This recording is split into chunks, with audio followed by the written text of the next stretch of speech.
I'm going to start this recipe by cutting the cheese. Here I have about 10.5 ounces of cheese. We're going to make these cuts on the surface, without separating the pieces. It's not to slice through the cheese, just to score it in a crisscross pattern.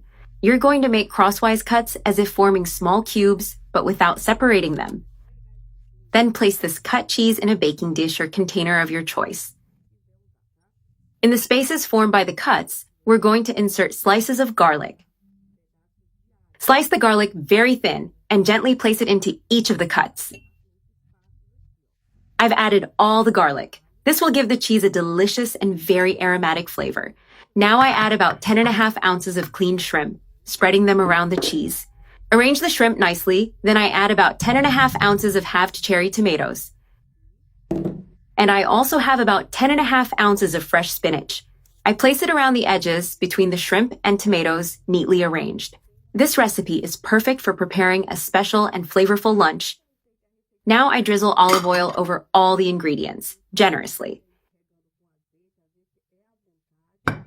I also add dried oregano, which is a must.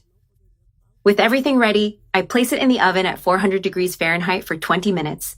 I've just taken it out of the oven. Now you just need to mix everything well while it's still hot. This is the kind of dish you can serve anytime you like. Perfect for any time of day because it's very flavorful.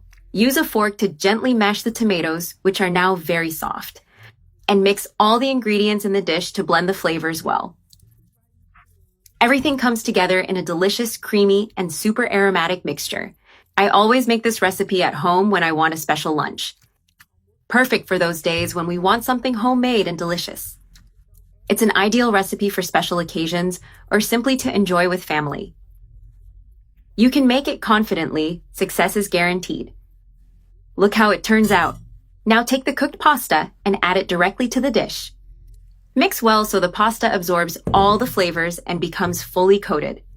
This combination is delicious, full of texture, and very comforting. Just looking at it makes you want to serve it.